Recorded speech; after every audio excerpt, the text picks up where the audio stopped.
Los términos hiperemia y congestión se refieren al aumento del volumen de sangre dentro de un tejido, aunque los mecanismos de base son distintos.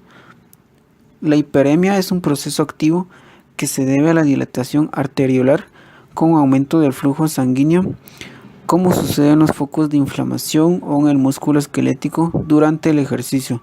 Los tejidos hiperémicos están más enrojecidos de lo habitual debido a una acumulación de sangre oxigenada.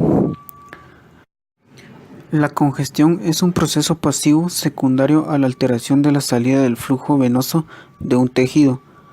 Puede producirse a nivel sistémico o a nivel local. A nivel sistémico, como sucede en la insuficiencia cardíaca, y a nivel local, como consecuencia de una obstrucción venosa aislada. En ocasiones los tejidos congestionados presentan un color azulado, el cual se le denomina cianosis. Esto es debido a la acumulación de hemoglobina con falta de oxígeno en la zona afectada. En la congestión crónica, la perfusión inadecuada de los tejidos y la hipoxia mantenida puede causar la muerte de las células parenquimatosas y una fibrosis secundaria de los tejidos. Se ha observado la morfología de diferentes tejidos al momento de sufrir una congestión, como por ejemplo en la congestión pulmonar aguda se caracteriza por una marcada congestión por sangre en los capilares alveolares, con grados variables de edema de los tabiques alveolares y hemorragia intraalveolar. En la congestión pulmonar crónica, los tabiques aparecen engrosados y fibróticos, y los espacios alveolares contienen numerosos macrófagos cargados de hemosiderina, que se deben a la fagocitosis de los eritrocitos. En la congestión hepática aguda, la vena central y los sinusoides aparecen distendidos por sangre e incluso se pierden algunos hepatocitos centrales por necrosis. En la congestión pasiva hepática crónica, al examen macroscópico, las regiones centrales de los lobulillos hepáticos aparecen pardo rojizas y algo deprimidas. En el examen microscópico hay necrosis de los hepatocitos centrolobuliares, hemorragia y macrófagos cargados de hemosiderina. En los casos de larga evolución y graves de congestión puede producirse una fibrosis hepática. Como siguiente punto tenemos el tema del edema.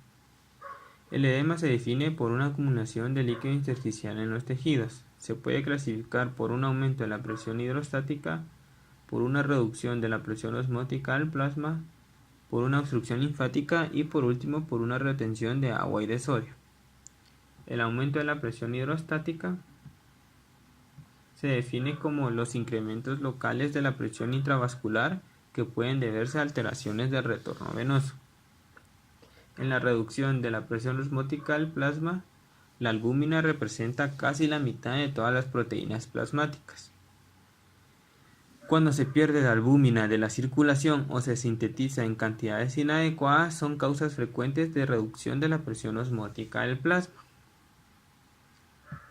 Luego, en una obstrucción linfática, las alteraciones del drenaje linfático y el consiguiente linfoedema se suele deber a una obstrucción localizada causada por un proceso inflamatorio o neoplásico.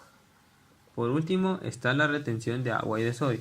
Una retención excesiva de sal puede provocar edema porque ésta aumenta la presión hidrostática y reduce la presión osmótica del plasma. Como podemos observar, en el edema hay un exceso de líquido. Este líquido se elimina por el drenaje linfático y regresa a la corriente circulatoria a través del conducto torácico. Además, el edema también puede deberse a que el líquido extravascular también se puede acumular dentro de las cavidades corporales. Dentro del edema podemos encontrar dos derivados. Uno es el trasudado y el otro es la anasarca. El trasudado es el líquido que se acumula por el aumento de la presión hidrostática. En la anasarca, este edema se conoce como un edema generalizado grave y es caracterizado por una intensa tumefacción y por la acumulación de líquido en las cavidades corporales. Por último, para provocar edema existe un desplazamiento del líquido entre el espacio vascular e intersticial. Este depende de dos presiones, la presión osmótica coloidal y la presión hidrostática vascular. Entonces, El aumento de la presión hidrostática o la reducción de la presión osmótica coloidal determinan la entrada de una mayor cantidad de agua al intersticio. Este líquido incrementa la presión hidrostática tisular